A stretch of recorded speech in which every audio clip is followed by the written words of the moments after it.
Yes, ladies and gentlemen, thank you once again for joining us here on INC Live for the UFC 267 preview show.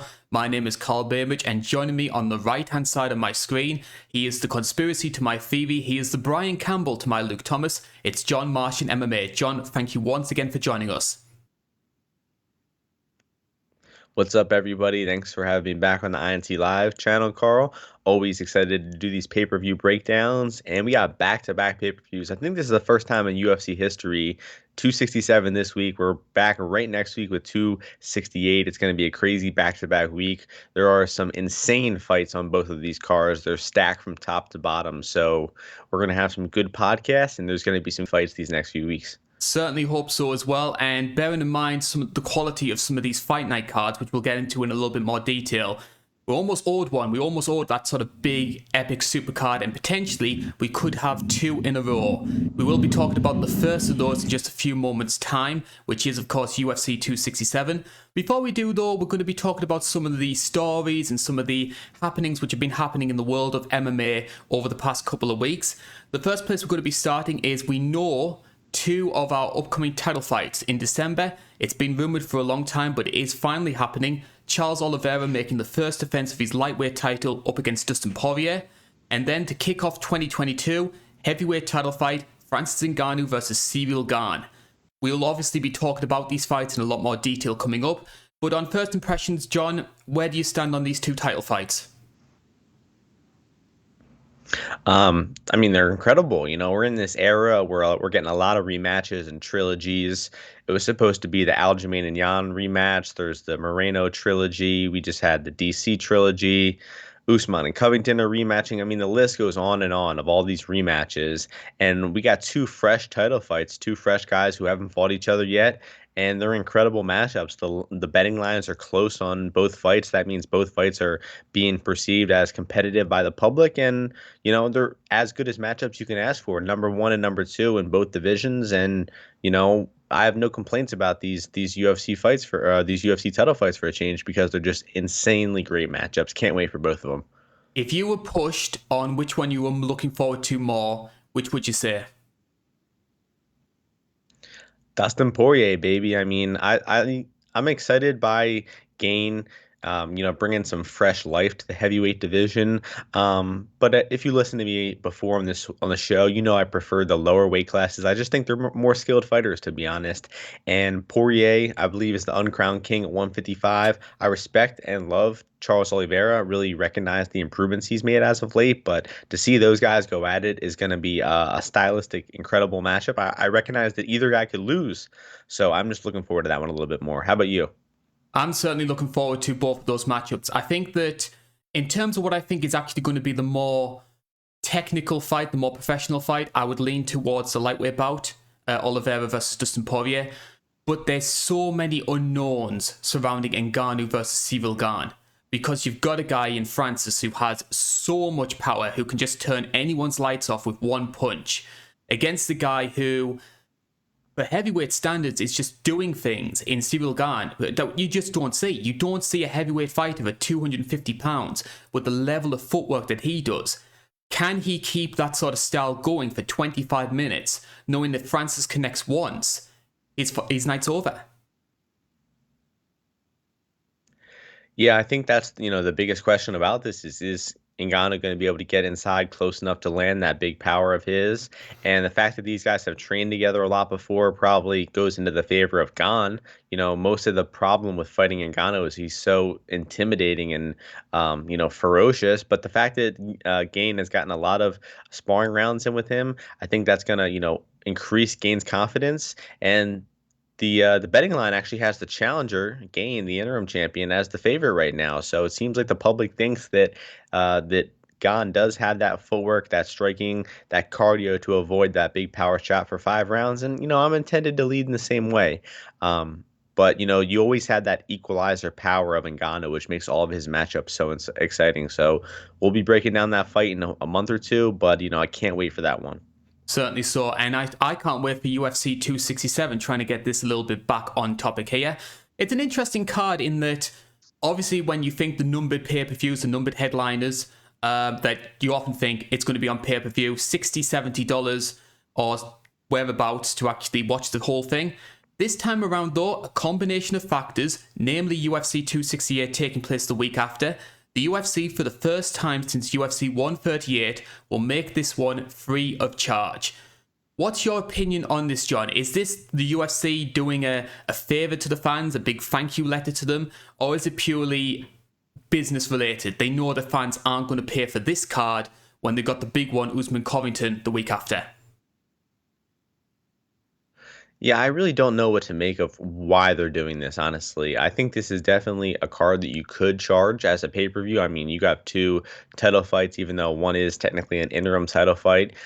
You've got a stack card. You've got a lot of Russian talent. Maybe that's why they're doing it, because it's mostly Russian fighters, only two American fighters on the card in its entirety. So I'm really not sure why they're doing this with the pay-per-view, so I don't have a good answer to that. What's your theory on it, Carl? I've got three reasons. I think, number one, I think UFC 268 being a week later, it's two pay-per-views in 2 weeks, and even the most die-hard dedicated fan is not going to pay, what would it be, $120, $130 to watch both shows. I also think it's an earlier start time with it being over in Abu Dhabi. They did that with the Khabib pay-per-views, and the numbers weren't great. I think there were about 500, 600,000 pay-per-view buys, which is still an okay number, but considering the star power of Khabib, could have potentially done over 1 million had it been in the US. And also as well, and this is the part that I hate to say given I like both guys involved, Jan Blachowicz and Glover Teixeira just aren't big-name fighters. Yeah, that is sadly true about those two guys, but I mean, it's an incredible matchup. I mean, all the real diehard fans are looking forward to this one. They've seen Glover Teixeira lose that title shot back in 2014 and work his way back up. So it's kind of a fun Cinderella story in MMA. I know you're always a big fan of the underdog working his way back up to the title shot, Carl. And I kind of question where the pay-per-views were scheduled back to back from. Was that always the plan? I mean, how did that even happen? I think, honestly, it just has something to do with the Fight Island schedule, maybe. They wanted to get the Fight Island event in before Thanksgiving, Christmas, before all the holidays, and this was the only time the Fight Island available. Maybe that's the reason why. But I'm glad they're going back to Fight Island. Hopefully they'll do it a lot more in 2022, because I mean, we were at Fight Island several times in 2020. We were there in the beginning of 2021, and then it's been almost 10 whole months since we've been back to Fight Island. So these international fighters, these Russian fighters, really struggling to get these spots on the UFC card. So hopefully they can go back to Fight Island more in 2022. And maybe it's oversaturation, but if I had to push, I prefer Fight Island over the Apex. Yeah, definitely a cooler feel. You got the bigger arena, the bigger cage. It feels a lot cooler when you travel. I remember, I had someone who listened to my podcast, and they said that, when the UFC traveled from place to place, it made the events so much easier to follow, because you always had that name. You always had that name of the new city. It's kind of a new, interesting setting. But when it's in the Apex over and over again, the events kind of lose a lot of their unique feel. So it's good we're getting back on the road. Certainly so. And we're going to be talking about some of those prelim fighters. You mentioned before we've got a lot of Russian fighters on the card. You can see those on the screen right now. The rundown, as things stand right now, this card is subject to change. A couple of interesting names, interesting fights, I should say, which stand out for me. Now, if you need an example of how quickly momentum in MMA can change, look at the first fight there on the ESPN prelims. Going into 2021, you could make an argument Amanda Ribas was the big breakout star in waiting in the UFC strawweight division. A lot of people were talking about her as a potential champion. She loses that fight against Marina Rodriguez, bearing in mind the year Marina's had no shame in that. And yet here she is, no fanfare, 11th ranked, going up against Verna Jandiroba. It's a sign of just how fickle the sport can be. Yeah, rough turn of events. I think to add even more to it, she was winning that round one versus Marina. She was a minus 300 favorite going into that fight. I'm sure she was a bigger favorite in the live lines. And then all of a sudden, one punch from Marina sends her down. She ends up getting TKO'd. Horrible stoppage by referee Herb Dean there, as usual, if you go back and rewatch that. But now she's getting another extremely tough matchup, Jane Daroba. But incredible female matchup. I mean, these two are two really skilled women in the UFC. Huge fan of Jane Drodoba and her grappling style, and I think that it's going to match up with Ribas in an interesting way. So I think this is probably the best matchup on the entire prelims. I may be excited to see one or two fighters a little bit more, but in terms of an equally matched matchup, this is really good, and it's pretty much as good as prelims get. So that's a really strong fight to be going into the main card with. I'm glad you shared the Verna love as well. I think she is incredibly underrated. And if you look at the people who she's been facing in the UFC, outside the UFC, her only two losses, Carla Esparza on short notice, and that was a one-round fight, so it was 29-28. And Mackenzie Dern, who again, fantastic grappler, no shame in losing to her. I know that Mackenzie just lost and her stock's a little bit lower, but again, no shame in losing to Mackenzie Dern, went the distance with her. I think she is, I will put it this way, and I don't want to sound upsetting to people. Verna is a quirky looking girl. Had she been in the UFC, had she looked a little bit more conventional, she would have been in the UFC years ago. I think there's a real superficial side to women's MMA, and I think unfortunately she's a victim of that. 1000%, yeah. But yeah, she's got that unique look. She's got the hat with the feather in her cap or whatever. I don't know what it is, but I love it. And the woman knows how to grapple. Really fun fight versus Murata last fight. She literally snapped her arm with an arm bar, and she tapped out, and the referee didn't see it. So Jane Drodoba just knocked her out afterwards. So she showed that ferocious side to her in her last fight, broke her opponent's arm, and then knocked her out after. Who are the names outside of that? What other prelims are you looking forward? Yeah. I was just about to ask the same thing. Outside of that main prelim headliner, what other fights are you looking forward to? So we got some of Khabib's, friends, prospects on this card. Tagir Ulanbekov, really fun flyweight, kicking off the first fight of the night. Damir Ismagulov, I believe, is undefeated in the UFC, 4-0, with some pretty good wins. Facing Magomed Mustafayev, really good matchup there. Albert Duraev making his UFC debut, coming off a win on the Contender Series. He's another guy kind of like Chimaev, possibly even a better version of Chimaev, who has just suffocating top pressure, great wrestling, and nasty ground and pound. I mean, he beat the pulp out of his opponent on his Contender Series fight recently. So, and then last but not least, Zaleski dos Santos, a veteran with 10 plus UFC fights. Unfortunately, he's facing a UFC debut fighter here, so it's not the most intriguing matchup. But Zaleski's always an entertaining fighter. Glad to see him back in action. I think for me, the guy I'm What about looking you, Carl? forward Anybody you're to, looking forward to? the guy I'm looking forward to is Lerone Murphy. I think Lerone Murphy, obviously being a Brit, I am a little bit biased towards these guys who come in through Cage Warriors, etc. But 10 wins, no losses. He's had the one draw on his record so far. Looked solid so far in the UFC.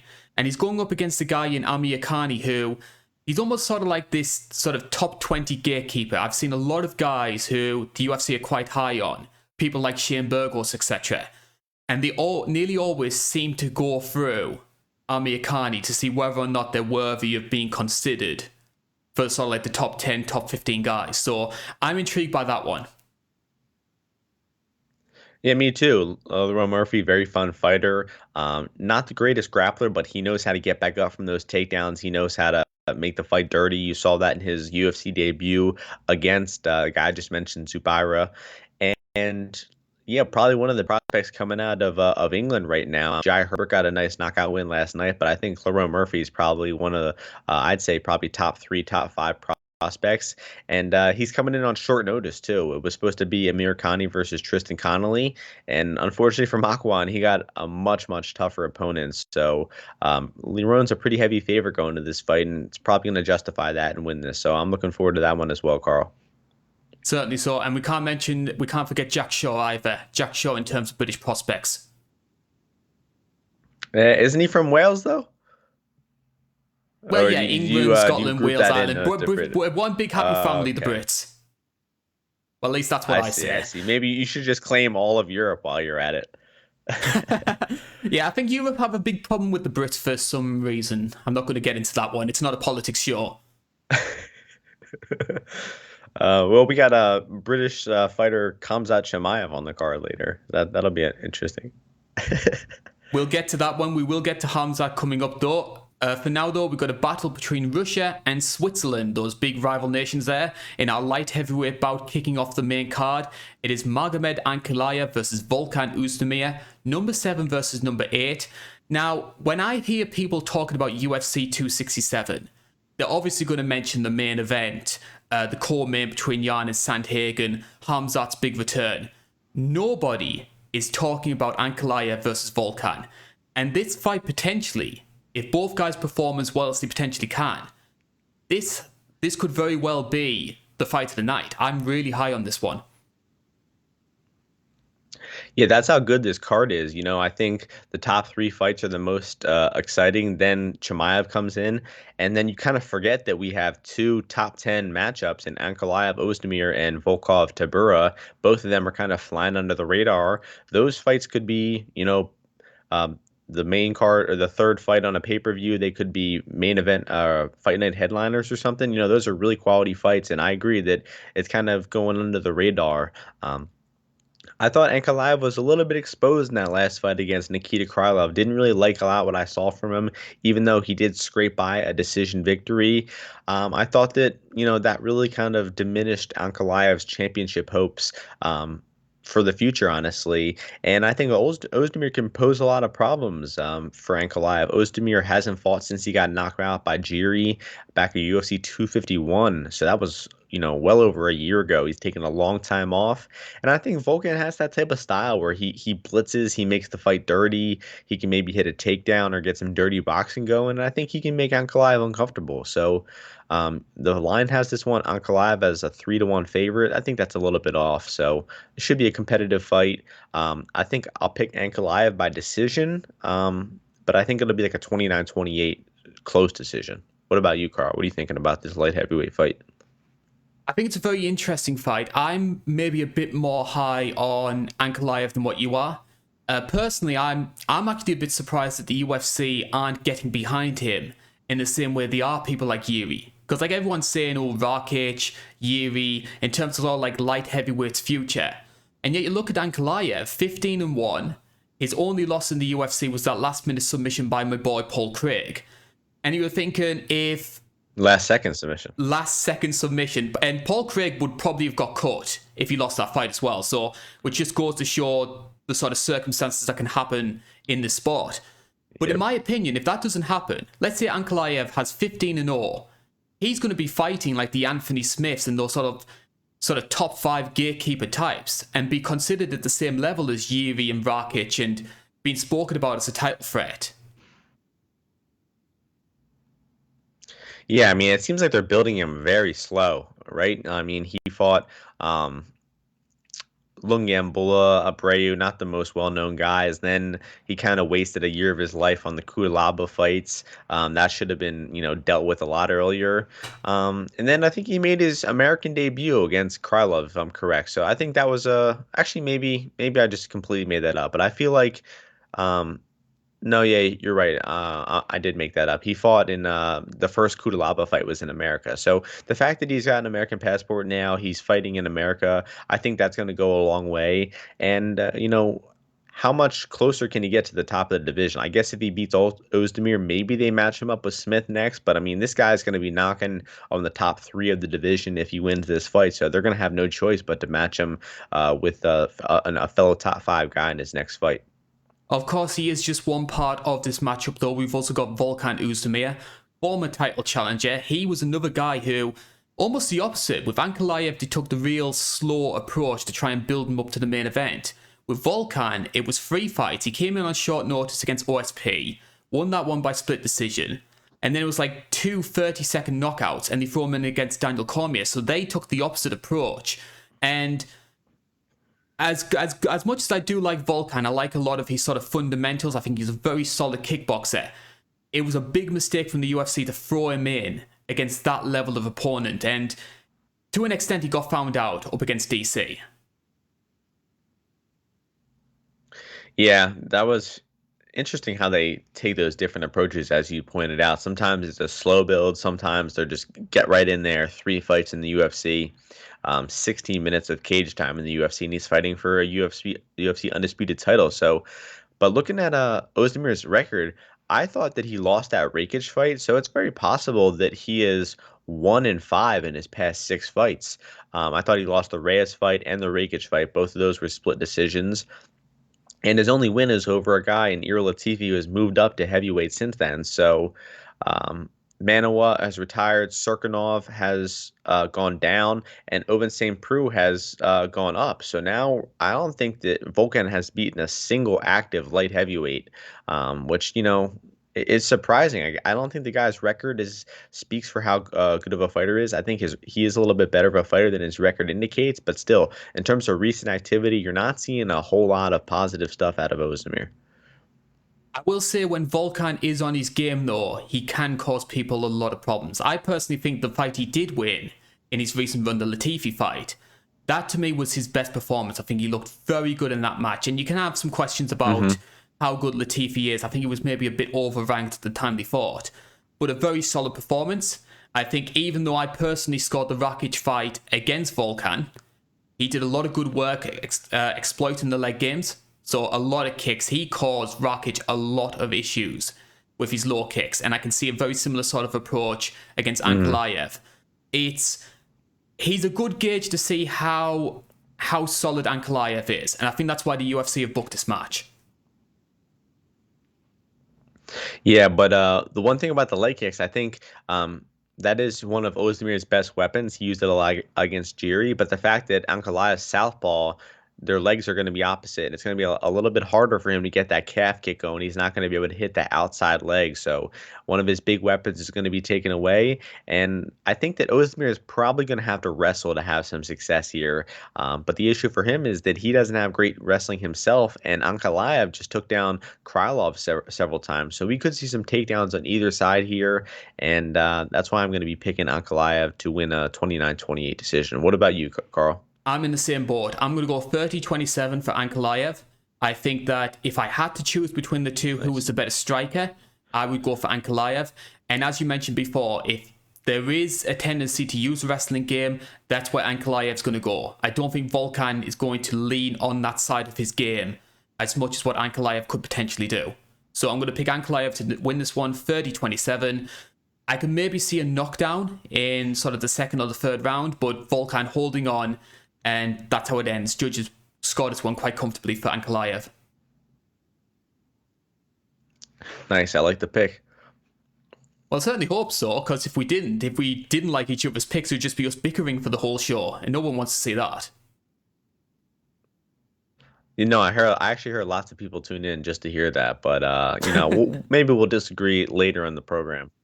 So we move on to fight number 2 here, and we're going down to the welterweight division, where China's best male fighter Li Zhengliang is back in action. He scored himself a big win the last time we went to Abu Dhabi, up against Santiago Ponzinibbio, and he is facing a guy who in 2020 just took the sport completely by surprise.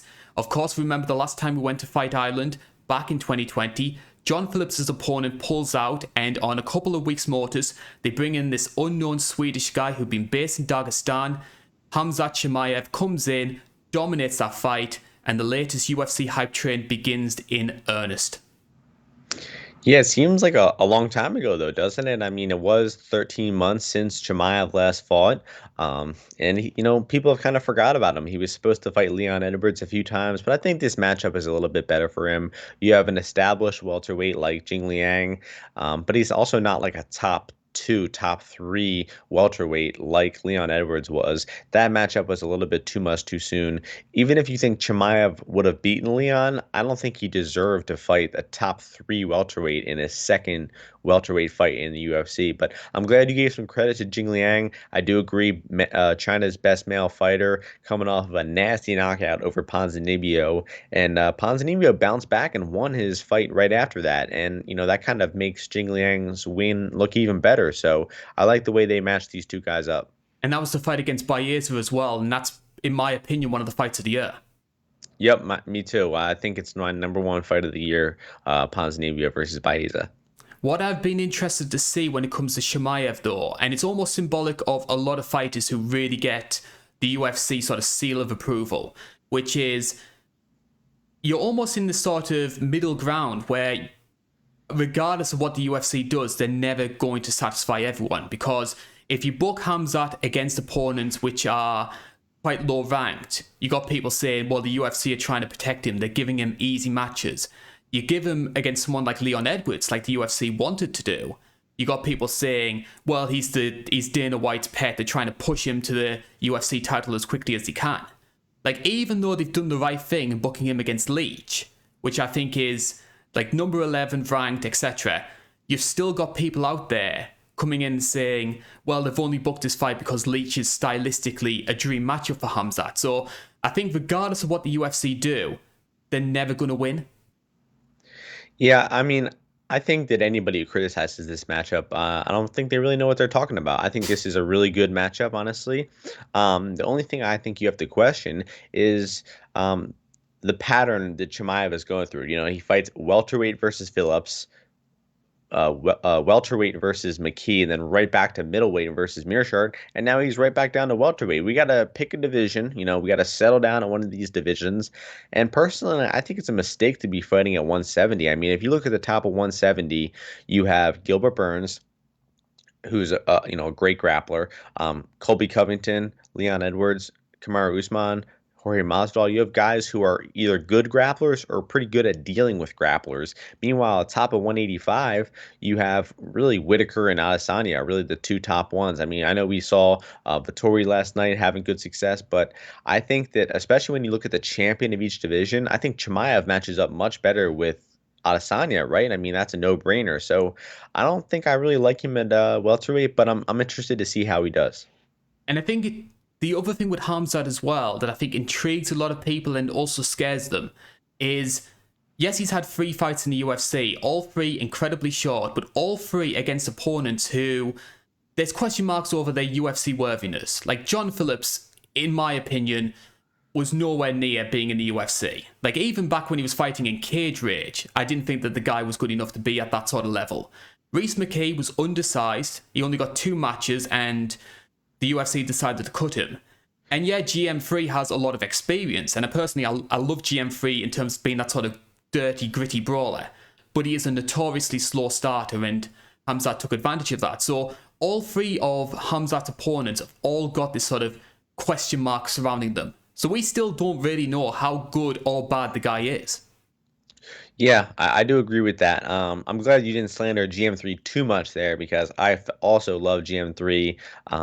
I would pick GM3 in a rematch against Chimaev. Give me 6-1, give me 7-1, whatever the odds are.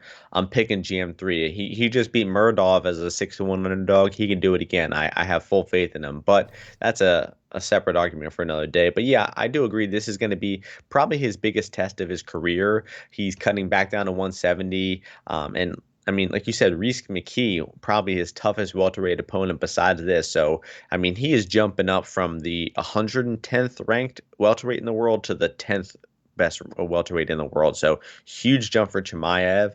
But the skills the guys has shown in his fight, I think, will translate. I mean, I think he has a legitimate skill set.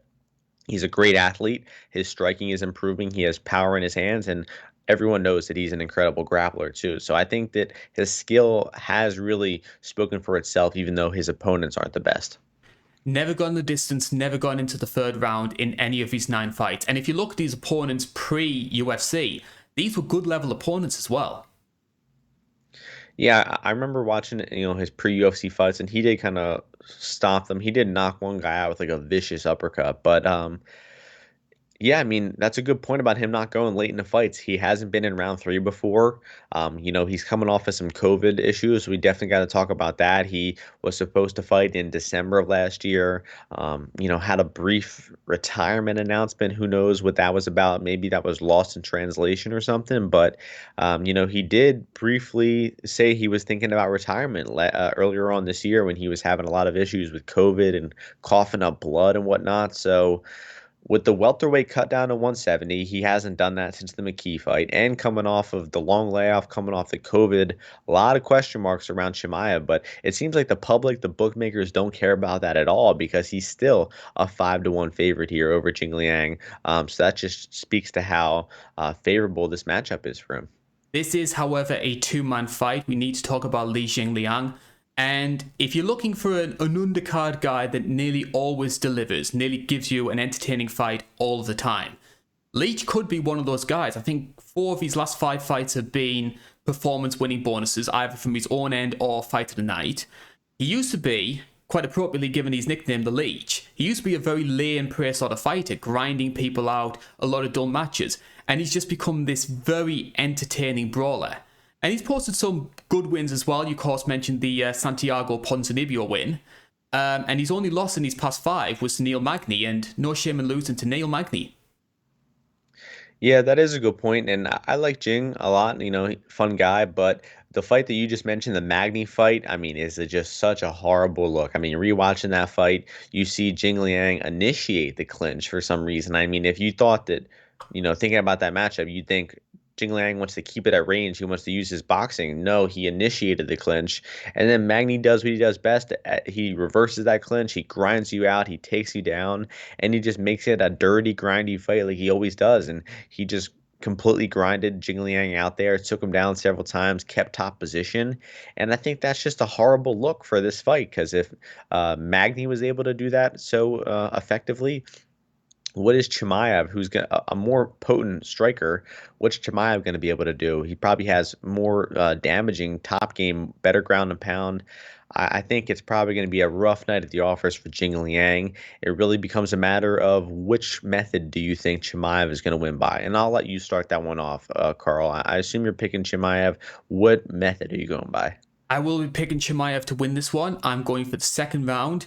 I think it's going to be a ground and pound sort of like the quintessential Khabib smash session. As much as I do like Leach, and I think it would be a good story if he was able to pull off this upset, I just think that brawling, aggressive style he has plays right into Khamzat's wrestling. So I don't see this one being competitive. I think Chimaev wins this one, second round ground and pound, and we see him against somebody in the top 5 next. I'm glad you say ground and pound because I'm going with submission. Second round submission. I'm pretty sure it's going to end in the second round.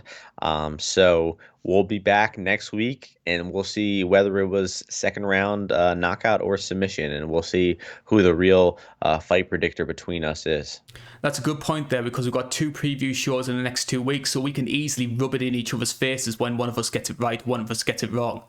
True. But, one thing I'm noticing about this card is every main card fight is more than a 2-1 underdog. The closest fight is the Sandhagen fight at exactly 2-1. So unfortunately, you pointed this out before, but not too many evenly matched matchups on this card. There's a lot of good fights, a lot of great fighters, but we kind of lack that competitive matchup feel to some of these fights. Someone said on social media that it feels like a fight card which is catered to the locals. It's Russian and Dagestani fighters in favorable matchups. Mm-hmm. They always do that. They've been doing that since they went to Russia in 2018. So I don't disagree with it. I still think it's going to be a fun card. Well, certainly hope so. And speaking of fun fights, we've got another one here. It's in the heavyweight division. It's Alexander Volkov taking on almost sort of like the forgotten resurgent man of 2020, Martian Tybura. Because when people think about fighters who had good 2020s, they think about guys like Kevin Holland, etc. And here's Martian Tybura, who won 4 fights in a calendar year, derailed the Greg Hardy hype train. He's got back his ranking in the top 10, and he's going up, and his reward for that is the guy up against Volkov. And it's interesting to look at where Alexander Volkov stands when it comes to the UFC heavyweight division, because through no fault of his own, he's almost sort of become this heavyweight gatekeeper. His 3 recent losses have been Derek Lewis, Cyril Gane, and Curtis Blades, who are all ranked in the top 5. So here's Volkov sort of now at the stage where he can't really face someone higher up than him. So now he's having to fend off people to try and protect his place in the top 5. Yeah, I mean, great assessment of both. You nailed it on both guys. I like Tybura, I think, a lot more than Volkov. The guy's been a good underdog for the past year. Had some pretty bad performances back in 2019, I believe, but then bounced right back. And, that's why he was that good underdog for that year, because he had a bad year beforehand. People were low on him. And then he started winning fights in underdog fashion. And I like the way the guy fights. He knows how to problem solve, to adapt mid-fight. He knows how to tie up when he's hurt on the feet. He knows that he needs to get the fight down to the floor when he's losing the striking. So I think the guy's a smart fighter. He knows how to make a tactical change mid-fight, but this is a tough matchup for him, because Tybura's biggest problem is his striking is not that good. He's pretty hittable. Shamil Abdurahimov outboxed him, knocked him out. Augusto Sakai knocked him out. Greg Hardy was hurting him on the feet. Even Walt Harris got him in a little bit of trouble in his last fight. And in a lot of those fights, he has been relying on getting the fight to the floor. He took Greg Hardy down. He took Walt Harris down and was able to TKO them. But those guys just aren't good defensive grapplers. And he's fighting Volkov, who isn't some elite takedown defense artist, but he knows how to stuff a takedown. He knows how to get back up off of his feet. Even guys like Curtis Blades weren't completely dominating him. Blades would drag him down to his knees. Volkov would stand up, and Blades would just kind of hold on, knee his legs. Not a whole lot happened in that fight, but Volkov is very hard to get flat on the mat with his shoulders on the mat. I mean, he's really hard to get in those positions. So I think Tybura is going to have an issue getting his grappling going in this fight. The best I think Tybura is going to get is what I just mentioned, one of those takedowns against the cage where he's kind of holding the back from the clinch. Maybe he wins a minute or two. Maybe he wins a round. I just can't see him having enough sustained success to win 2 out of 3 rounds here. So Volkov is probably going to piece this guy up on the feet, sadly, and Volkov probably keeps it on the feet. Maybe finds a knockout in the later rounds, but I'll go with a decision for Volkov. I'll go with a 29-28, 30-27 decision. What are you thinking about this matchup? And the other thing that Volkov is also very good at is when he gets taken down. A lot of the guys, Curtis Blades, Fabricio Verdum, both come to mind. Yes, they were able to get Volkov down, but they couldn't do anything with him. And if anything, Volkov's defensive grappling on the ground was tiring those people out. I mean, Curtis Blades was knackered by the end of that 5th round. And you could also see as well up against Verdum. I think Verdum took the first 2 rounds. Volkov took the 3rd. And you could see Verdum again just tiring, just getting worn down by Volkov's anti-grappling. And eventually just got to the stage where Verdum was like, I can't do any more grappling-wise. I need to try and finish this guy on the feet. And that's when Volkov finished him. And that was really sort of like the breakout moment for Alexander Volkov as well. I've been high on him ever since then. I remember that fight clearly. Yeah, he has really good guard. That's what you just pointed out. Even when he gets taken down, he can just put you in his guard, squeeze you, make it really hard for you to pass. So the guy is really hard to get good positions on the ground.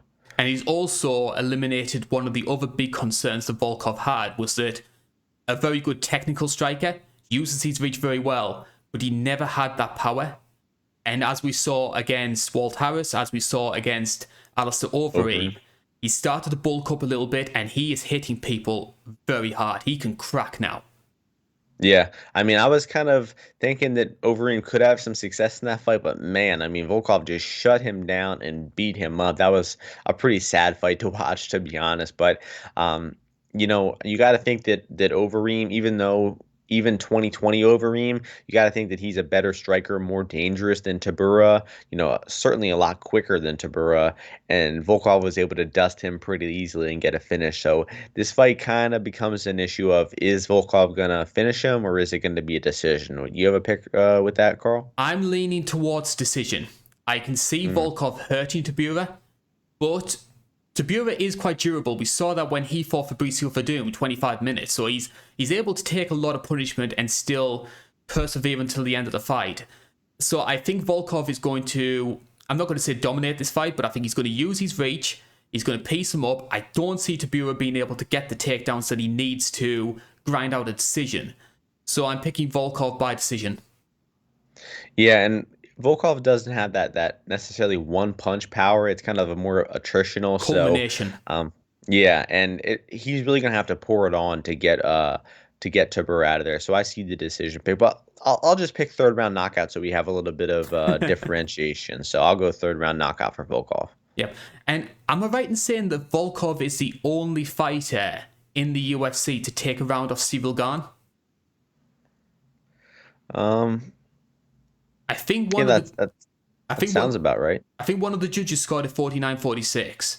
I think. Yeah, I don't think majority did. That'll be something to look up. I'll look that up right now. Yep. And while you do that, I'll do a little bit of spring cleaning and say if you are enjoying this preview show here, then please support us on our Patreon channel. It's patreon.com/It's Not Cagefighting.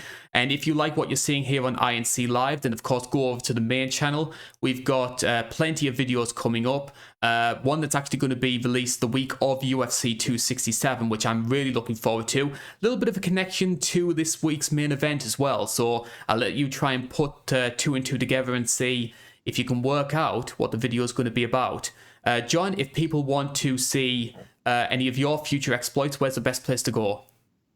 You can check me out at UFO_UFC on Twitter, and you can find my podcast where I talk about the betting odds for every UFC fight. Martian MMA on YouTube, SoundCloud, Spotify, Apple Podcasts. You can find the podcast with me and my co-host Ozzy, and we love talking about bets. We give out good winning bets nonstop. And just to update you on what I was talking about, Volkov won one round on one card, yeah, but he did not get the majority. So technically, no one has won a majority round over Gane in his entire career, but Volkov got the closest. Managed to subtly slide in there that little bit of a plug for our exploits elsewhere. Yeah. Yep. I like that with Bisping. Like when Bisping and Lewis always used to do their podcasts together, they would always try and subtly slide in all their plugs for, I don't know, Dave's Killer Bread and stuff like that. Yeah, I don't have any sponsors that Blue Chew. Use the code Martian to get. Just kidding.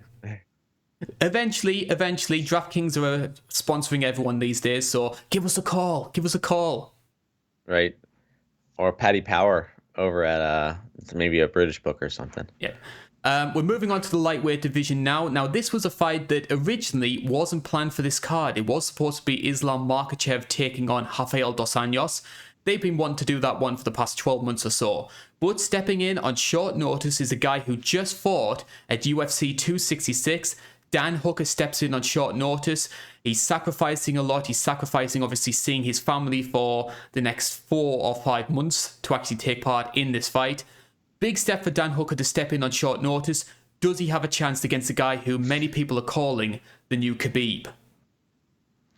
Yeah, one point you brought up is that thing about New Zealand, and I think they have like a 6 or 7 week quarantine coming in and out of the country. So Hooker is sacrificing so much to do these fights, and you really got to respect the guy for that. And also just taking a fight against a matchup that no one really wants. I mean, RDA, the guy who says yes to every matchup, who probably has the toughest strength of schedule in UFC history.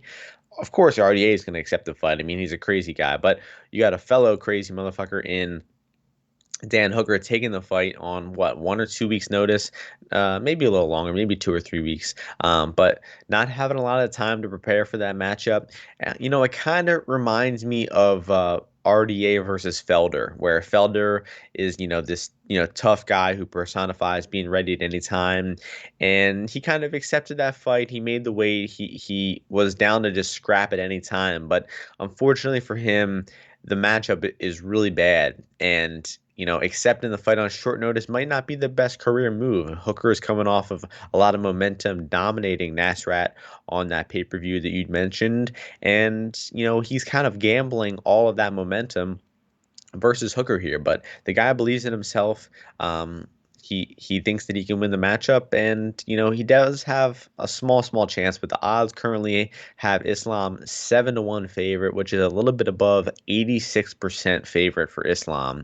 And Islam's not going to be winning the fight if it's striking. I think that's pretty clear to everyone. So that basically means that the market thinks that Islam is more than 86% likely to take down Hooker and to out-grapple him for the win. So that's just crazy, isn't it? Over 85% confident that he's going to take him down. So that just shows how incredible of a grappler Islam is.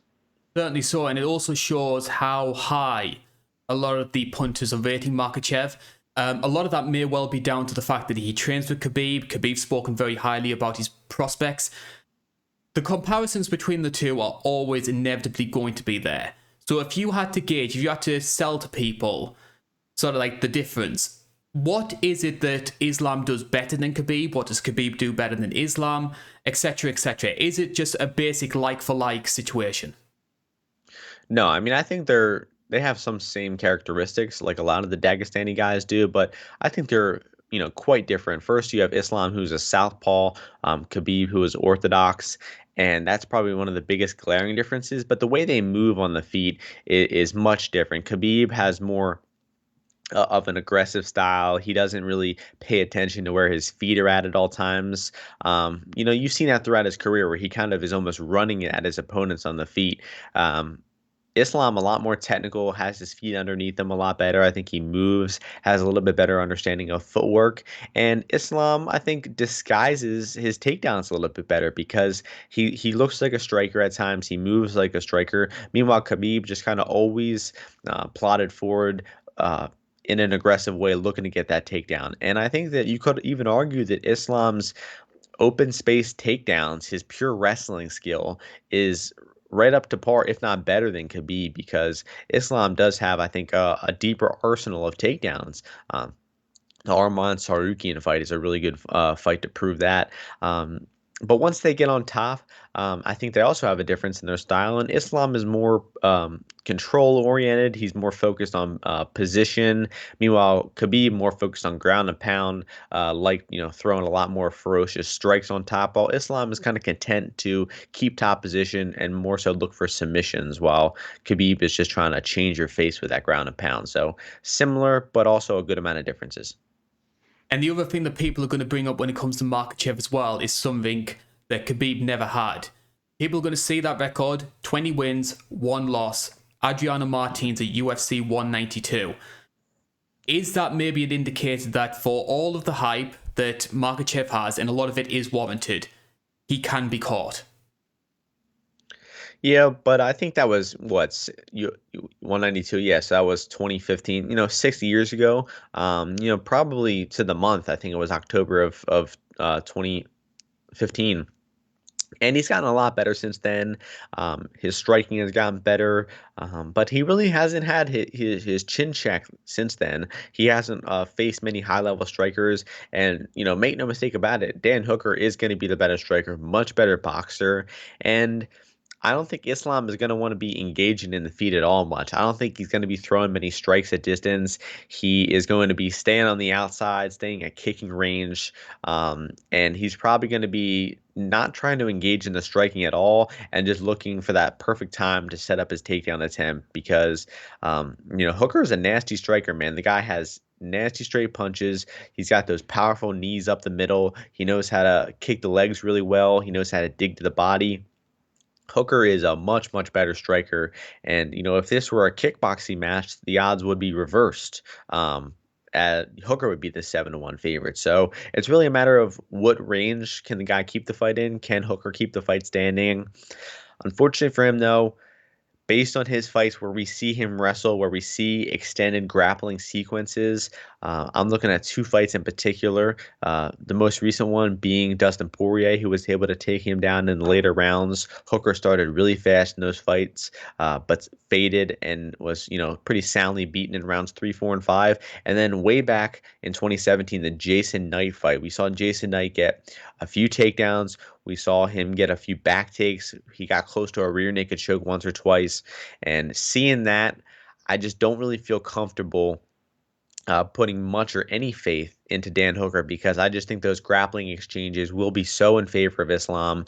I don't trust the takedown defense of Hooker, and he's probably going to have to knock Islam out on the way in order for him to win the fight. But unfortunately for Hooker, he doesn't really have that one-shot knockout power. He's more of an attritional type of guy. Maybe he can time some crazy knee, some crazy uppercut. He does have those nasty knees up the middle, so that's how Hooker's going to win. He has a small window, but if he can't win by knockout in the first round, I just think that the top pressure, the top game of Islam will be too much, and he's going to run away with it in the second or third round. And another fight where it feels like we're picking decision or outcome, and I will be going with submission. I'll pick, let's go with a round 3 submission for Islam.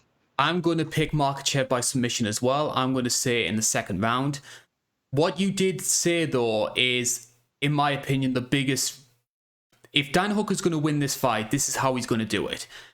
He does have some very, very good timing. He knows exactly how to read people coming in. Like, the one that comes to mind for me was when he fought Ross Pearson. Pearson comes charging in, and he times that knee right up the middle, one-punch knockout. Same with what he did against James Vick. Timed that in and managed to get that big right hand. He can do that against Makhachev. Like, if there's one thing I've noticed about Islam Makhachev is when he is striking, you can see he sort of has this rhythm. And you can time when he's coming in. So if Dan Hooker is going to win this one, that's how he's going to do it. But as you said, though, the chances of that happening are, in my opinion, very slim. I think Makhachev is going to get the takedown. He's going to wear him down in the first round and then get the job done in the second. Yeah, that's sadly what's going to happen as well. I mean, it would be insane if that knee up the middle landed, and set Islam out. That would be, probably one of the all-time great MMA moments. Crazy upset, 5-1 underdog. But in terms of a bet for this fight, I mean, you got Hooker, who is, I believe, an A- type of fighter, as a 5-1 underdog. Very rare that you get that high quality of a fighter as that high of an underdog. So maybe just throw some chump change on Hooker, for the fun of it. Maybe some Hooker knockout bets. But sadly, Makhachev is probably going to submit him here in the later rounds. I tell you what I am going to do, John, just maybe to go on a bit of a tangent and re-enter the real world, is obviously the time difference here between the UK and the US. It's getting very dark outside, so I'm going to have to turn on a little bit of mood lighting if that's okay with you. Oh, yeah, that's totally cool with me. Maybe some disco ball. You have any... I wish I did. I wish I had a disco ball going here. No, it's just a normal... LED light or those energy efficient ones, so at least it'll brighten it up. So nice. I like that good ambiance. I like to feel like like that's we're on a date there, on a Saturday night or something. Shows how much of a pro show we have that we don't even have professional lighting rigs yet. I don't think any of the INC Live listeners are gonna hold that against you. I mean, they're here week in and week out watching no matter what. They're diehards. Yes. They would watch us. They would watch us in the dark with Turtle Beach microphones if that's what it came to. Well, hopefully it will never be that situation. It's time.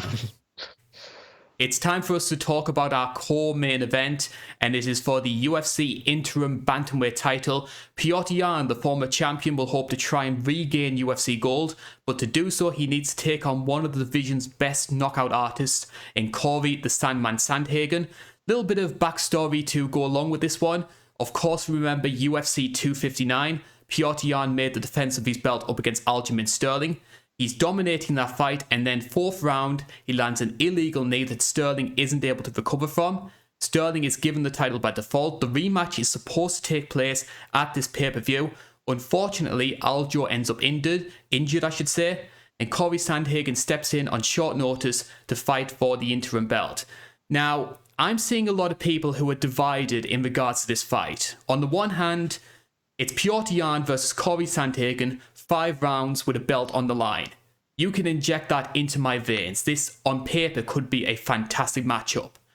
But we are also seeing people who are quite rightly pointing out these are two guys who are both coming off losses. The first time in UFC history, 2 people will fight for the belt having lost their last fight. Does this somewhat damage the integrity of this fight and of this belt? The fact that both of them have ended up losing? My answer to that is hell no, because both those guys didn't really lose those fights between you and me. Um, Sandhagen, most people scored that fight for him. I think giving him rounds 2, 3, and 5. Um, and it was an extremely close fight, but I think when you look at the damage in that fight, I do think Sandhagen did more damage. And TJ probably got a little bit fortunate to win that split decision. Jan was on his way to either a fifth round knockout or a 49-46 decision over Aljamain. And that was cut short by the illegal knee. So both these guys not really coming off of losses between you and me, and it's an incredible fight. They were kind of rushing Aljamain into this rematch. They wanted Jan to fight at Fight Island. It seemed like Aljamain was a little bit reluctant to, but he eventually did sign the contract, and it seemed like he had some neck issue. I believe he has a neck injury, and he basically said that he would hit a wall after 2 rounds of sparring, and he just didn't feel 100%. So the fight is being postponed, but that's cool with me because I mean we already saw Jan versus Aljamain. We kind of already know who the better fighter is in that matchup. We got ourselves a fresh matchup here. I think a more entertaining stylistic matchup, and I mean I can't wait for it. I mean this is an A++ fight, as good as MMA gets, and huge fans of both these guys. Bigger fan of Jan, but I have some concerns about this matchup, honestly. And I'm very curious to As a hear. Jan fan. I'm very curious to hear what those concerns are. I should point out the bookmakers odds for this one here. Corey Sandhagen is a plus 200 underdog for this one. You can get Petr Yan at minus 240. I have to say, though, that the INC viewers on our opinion poll are giving Petr Yan much more chance than what the bookmakers are. At the moment, 78% of people are picking Petr Yan to win this one, so just 22% for Corey Sandhagen. Are you surprised by that? Yeah, so 22%. The odds currently have him at 33%. So I guess the INC Live fans are one third less confident in him than the odds are. But yeah, I think that's a little bit too high for Jan.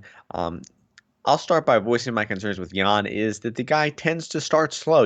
He doesn't come out of round one, doesn't come out of the gate firing a high amount of strikes. He likes to download that information and make some reads, and then he starts unleashing that volume as the fight goes. And he is really, really accustomed to being a 5-round fighter. We saw in some 3-round fights of his, like the Jimmy Rivera fight, that fight was really close. And if it went into the full 5 rounds, I think that Jan would have, put a firm stamp on that fight. But it just shows that Jan was kind of used to fighting 5 rounds before we got to the UFC, and he still kind of has that 5-round style. Round 1 and 2 versus Aljamain were both very competitive. He dropped Aljo in round 1, then went on to lose round 2. But the second round 3 started, you see Jan start to up the pressure, up the output, and starts to really, put Aljamain on the back foot and starts to do good work. And I think that's what's going to happen here is that Jan's going to start slow like he typically does. Corey's going to be pumping out that volume. And there's a good chance that Corey wins round 1 and that he might even win the first 2 rounds, honestly. And then I think Jan is going to start to pick up the pace, to start to dig to the body, start to get his game plan going, which I think is going to be incorporated in the clinch and incorporating wrestling as much as possible, because Corey Sandhagen is simply just not a good wrestler. He just doesn't do well in these wrestling grappling positions. He has that long, lanky frame, which is often not good for wrestling. And we've seen throughout several of his UFC fights him be in bad grappling positions. He's in deep submission attempts. He's getting controlled.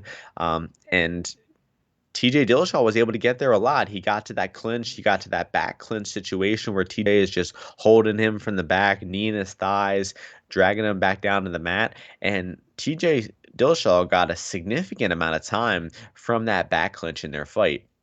And I think that Jan's going to want to do the same. We saw in the Aljamain fight that this guy can not only offensively strike and defensively grapple, he can hit his own offensive takedowns. He can reverse your takedown attempt and take you down in the process. So I think that we're going to see Jan's grappling, Jan's clinch game coming to play here. And I'll pass it back to you before I give my official prediction.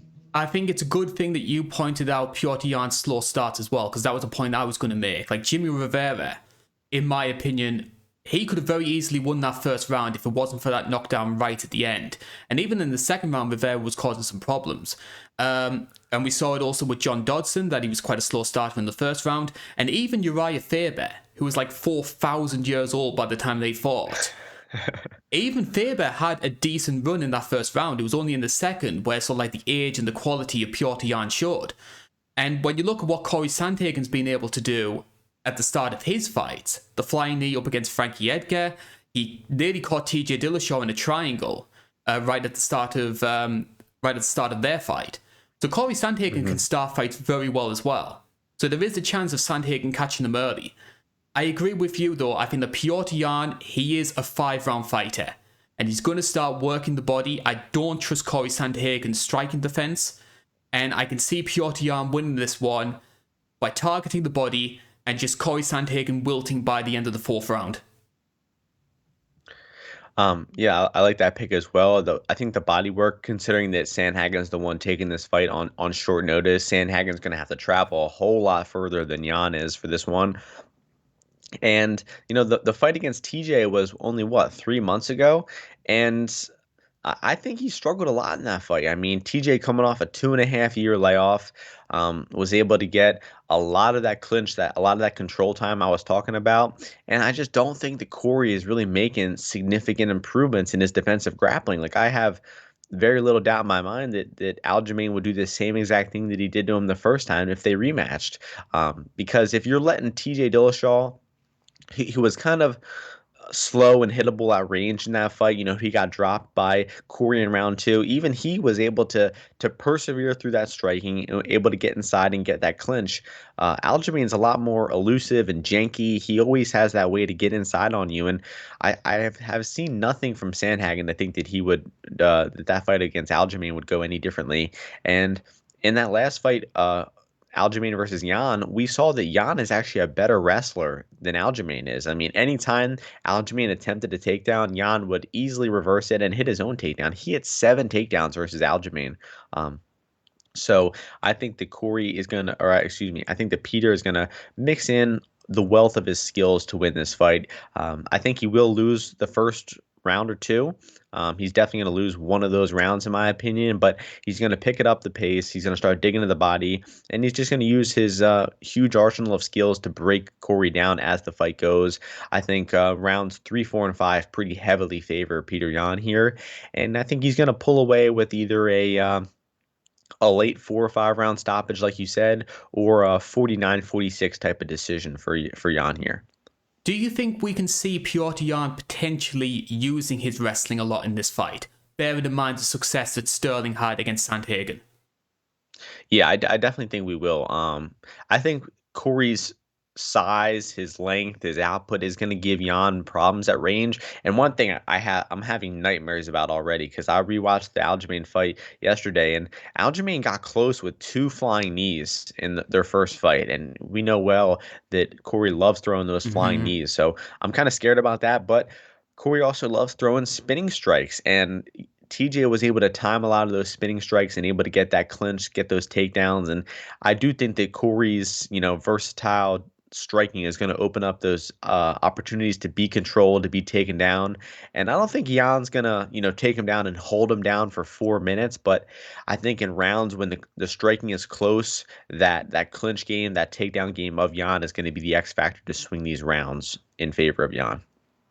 It's going to be a very interesting fight. And as mentioned before, the bookmakers have this one as the closest fight on the main card. I'm leaning towards Petr Yan to win this one. I assume you're feeling the same way. I am, but in terms of a bet, though, I think Corey at 2-1 is going to look good in the first 10 minutes. I think if you want to bet Yan in this fight, look to live bet him. I think 5-10 minutes into the fight, the line is going to be a lot tighter than it is now. So I don't knock a bet on Corey at all. I think he's going to start well. I just don't think he can really sustain that against the more versatile and adaptive fighter. And who do you think the UFC are rooting for to win this fight? Because both of these guys are going to be fighting a rematch with Aljamain Sterling. Petr Yan, of course, many people see him as the uncrowned champion. Corey Sandhagen, with his fighting style, might be that sort of casual, friendly fighter that the UFC may feel that the bantamweight division needs. That's a good question, honestly. I would lean towards Jan, because they did give him Aldo versus Jan, for the was that an interim title at the That was the time? full I thing. think so, yeah. Oh, really? Yeah, so Hugo Because vacated the belt, and then they did okay. Jan versus Aldo. Yeah, so I think that's, that kind of points in the favor of Jan. Um, but Corey's active. He's an extremely fun fighter. I think the UFC is kind of indifferent. I'd say like 51% of them want Jan to win, but I think there's a lot of people who would like Sandhagen to win too. It's time for us to talk about our main event of the evening, or should it be the afternoon, bearing in mind it's in Abu Dhabi. The UFC light heavyweight title is on the line, and this is a match which, back in 2018, when Glover Teixeira had just lost to Corey Anderson, Jan Blachowicz was on the fringes of the top 15. Did you ever think that this fight would be for a UFC light heavyweight title? Jan Blachowicz versus Glover Teixeira, champion versus number one seed in Abu Dhabi. You can't make it up. No, hell no. How could anybody predict this? Even before the Blachowicz Adesanya fight, I was thinking, damn, I really wish I did Blachowicz Teixeira because I think that Blachowicz is gonna lose, and then we might never get to see Glover get his title shot again. But that fight did not go the way I expected. Blachowicz pulled off the upset, and now we have the greatest old man fight in UFC history. Blachowicz is what, 38, Glover's 41. Um, I love both of these guys. They're both extremely entertaining fighters. I mean, I think if you dislike either one of these guys, then there's something wrong with you because two of the most likable guys, the most, just down to earth, cool guys in the sport. So, love to see them get in this spotlight and can't wait for the matchup. I've actually done the research. It's actually the second oldest UFC title fight of all time. Any guesses what number one is? Randy Couture versus Tim Sylvia. It was actually the fight just behind me there, Michael Bisping versus Dan Henderson. Damn it. I really thought I was close to that one. 37. Wasn't Randy Couture like 45 or something when he won the heavyweight title? I think Randy was 43, but Tim was quite young. So that sort of knocks it back again. Bisping was 37 and Dan Henderson 46. So this is the second oldest. Wow. 46. Man. UFC matchmaking at its finest. I have to say, though, as much as we sort of make jokes about the ages of these two fighters, you've got to say this isn't a fluke situation. Glover Teixeira, 5 wins in a row, a lot of them against guys who are sort of 10 years younger than he is. Jan Blachowicz won 10 of his past 11 fights, which, bearing in mind, when he started in the UFC, he went 2-4, he just lost to Patrick Cummings. It's been a remarkable turnaround for both men, and you have to give them a lot of praise for that. Oh yeah, they've both earned it, especially Glover. I was kind of pissed that they were doing the Adesanya fight because I thought that Glover deserved it. I mean, at the time, when Kudalaba and Krylov were still ranked, I think he had 4 wins in the top 10 or 12, and they were all finishes too. I'm like, this guy finished 4 of the top 15 guys, and he's still not getting a title shot. What more does he have to do? But he got a little bit of good fortune by Blachowicz beating Adesanya there. You never know what Adesanya would have done. He might have gone back down to middleweight. John Jones might have come back. Glover could have easily got skipped over there, but he's finally getting his title shot. It might be one of the biggest gaps between title shots in UFC history, too. I know you like stats like that, but 7.5 years. It was April 26th of 2014, so almost 6.5 years to the day, or 7.5 years to the day. And I'm just, so excited to see Glover fight for the title again. He's deserved it. He's been, an underdog money train for the past few fights. He's had some crazy comeback fights. Both of his most recent fights were pretty crazy comebacks. Got dropped hard versus Santos twice, got outstruck versus Anthony Smith, and was able to pull both those fights back and finish them. So the guy is just so resilient, so well-rounded. I love Glover. And that's been, you pointed out, a big reason for Glover Teixeira's turnaround as well, which is, if you look at any of these fights during this current run, he suffers a lot of early adversity. Karl Roberson nearly finished him right at the start of his 5-fight winning streak with those big Travis Brown elbows. And yet he was able to persevere, he grinded it out, and was able to finish them on the ground with his trademark arm triangle. And that's sort of been the big template for Glover Teixeira. Early adversity and then turning it into a dirty, grimy grappling match. And we've seen that work against Anthony Smith. We saw that work especially well against Thiago Santos. Does it maybe highlight some of the weaknesses of the light heavyweight division that, yes, Glover Teixeira is a good wrestler, but he's not a Khabib level grappler. And yet here he is still able to dominate people at 42 years old using this wrestling game. Oh yeah, it definitely speaks to the quality of the division. The light heavyweight division is not a highly skilled division. I think it's fun. I think it's in a much more fun spot now than it was for the past few years of the John Jones era. Probably the most exciting since the DC Cormier feud back in 2017. But it does, speak volumes that this, old guy, 42 years old, who is getting rocked on the feet, like you mentioned, Roberson hurt him. Santos dropped him twice. I mean, Santos hasn't dropped anybody lately. I mean, the guy had that crazy knockout power for several years, but then over the past 2 years, the guy hasn't really hurt anybody. I mean, Johnny Walker, notoriously bad defense, notoriously bad chin.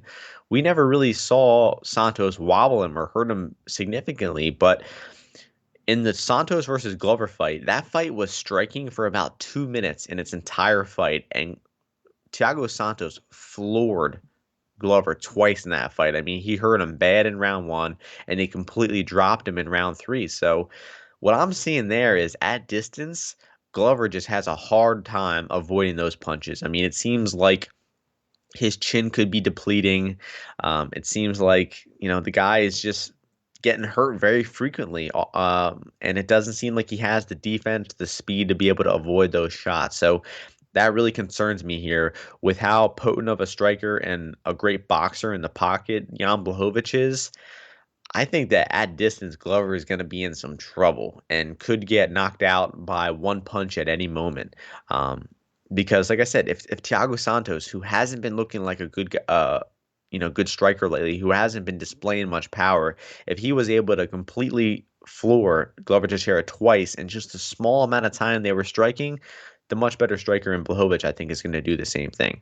And that's a big concern as well when you bear in mind what Jan Blachowicz could potentially do. Like, he talks about Polish power, and we've seen that when he fought Luke Rockhold. We saw that when he fought Dominic Reyes, that he can turn people's lights out with just one strike. But what's interesting about Jan Blachowicz, though, is we can easily point to what's caused Glover's turnaround, in that he is going to this more grappling-heavy game. You can't really say that with Jan Blachowicz. Like, the Jan Blachowicz who fought Israel Adesanya is still very similar to the one that was losing to Pat Cummings. It's just the little tweaks, the little changes that have all come together to make this very sort of well-rounded sort of Eastern European brawler. Yeah, I mean, I think each one of his past 3 fights, he's looked better than the last. The Adesanya fight, he was making the striking exchanges close there. His jab was working well.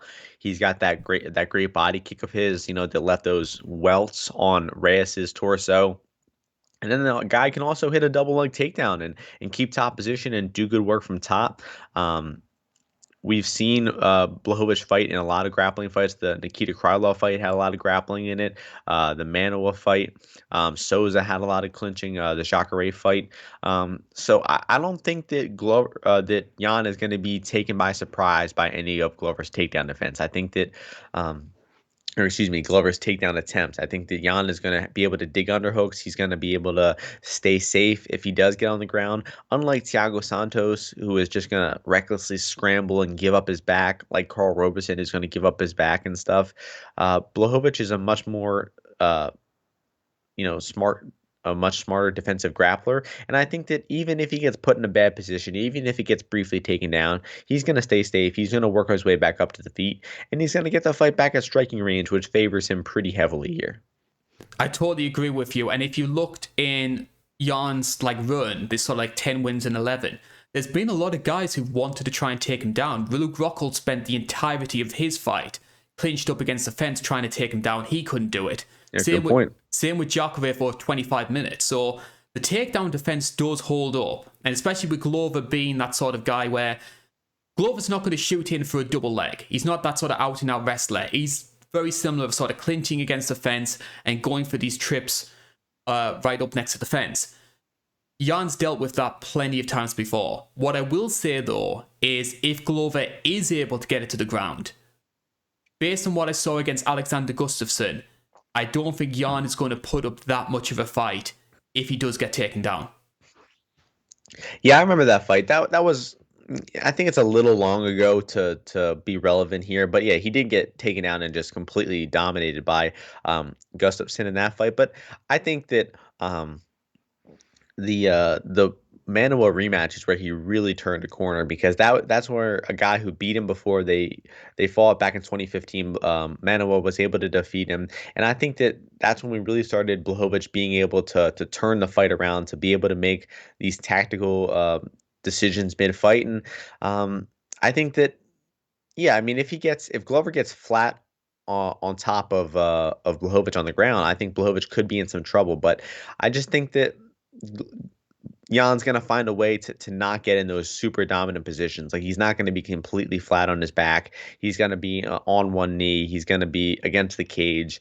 And, I just think that Glover's takedown attempts are usually pretty telegraphed and desperate. Like, he typically gets hurt with a strike and then shoots that attempt. And a guy like Thiago Santos, who is kind of wild and, a little untechnical, he's going to get taken down by that. But I think a smarter fighter like Blachowicz, who's going to be able to dig underhooks, fire off some knees to the bodies, maybe some elbows in the clinch, I don't think those desperate takedowns are going to work for Glover in this fight. And you've also got to point out the inactivity as well. Glover's been out of action for nearly over a year. And when you are inactive for a long time, the impact that has is amplified the older you get. So we've got a 42-year-old Glover Teixeira who hasn't fought in over a year.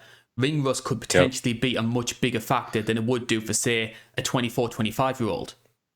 Definitely. Just about a year, about 51 months off. Yeah, that's another good point. And then the last point I want to mention in my notes I had, Glover actually really struggled taking Jan Blachowicz down. The first 7 or 8 takedown attempts that Glover shot in that fight, Blachowicz was able to stuff them all. And even Nikita Krylov had some back and forth wrestling exchanges with Glover. They were both taking each other down and reversing each other in that fight, and Glover just squeaked out a split decision in that fight. So if Glover is struggling taking guys down and controlling them like Kudalaba and like Krylov, to the light heavyweight champ Blachowicz here. It's safe to say that one of the other trends we've seen when it comes to Glover Teixeira is the INC viewers do not give him much of a chance. I've been looking through some of the old opinion polls that we have on the channel. Glover's been on 2 main events since we started this, which is up against Anthony Smith and Thiago Santos. 15% of people picked him to beat Anthony Smith. He managed to break that one. 18% of people picked him to beat Thiago Santos. He managed to break that one. Just 11% of people are picking him to beat Jan Blachowicz. To put that into perspective, that's the same percentage that picked Megan Anderson to win her featherweight title fight. Oh my gosh, the disrespect. Y'all INC Live listeners, well, it's technically INC listeners, not INC Live. We know you real cultured fans are on the INC Live. But those other people need to throw some respect on Glover's name. I actually think that that's a confidence increase for Glover. I think you should reach out to him and tell him those numbers, because 15%. I mean, he was the underdog in both of those fights against Santos and Smith. Don't get me wrong, but not exactly below 20%. So this guy's the ultimate underdog. I don't think this is a good matchup for him. I think that the odds are right on this one, with Blachowicz being minus 250 or so. But, it would be the complete story for Glover to complete this underdog fairy tale story by just getting another underdog finish. But my pick, I don't know about you, it's going to be, let's go with a second round knockout for Blachowicz here. What about you? I'm in the same board. I'm going second round knockout. I think that a combination of the ring rust and how hard Jan Blachowicz hits, like, Glover's had a lot of luck in surviving the sort of scrambles, getting rocked by Santos, getting rocked by Roberson. That luck is going to run out at some point. I think it runs out this time. That being said, that's what I'm thinking in terms of my gut and my head. My heart wants Glover to win this one, just for that fairy tale ending. Yeah, that would be nice to see, but you got to go with the mind. You got to go with the evidence you have, and I think that points to Jan pretty heavily. Especially with Jan's cardio, looking so good in his last fight versus Adesanya. I just think the later the fight goes, it's going to favor Jan too. And early on, Jan's going to have that potent power, and it's just going to be a tough night for Glover. So hopefully, Glover doesn't get hurt. Hopefully he doesn't get knocked out too badly. But I think it's going to be a second or third round knockout for Jan. Final question before we wrap this one up. Is this Glover Teixeira's last fight, win or lose? No. I'm going to say no. I'd like to, even if he loses, I'd like to see him get, a retirement fight.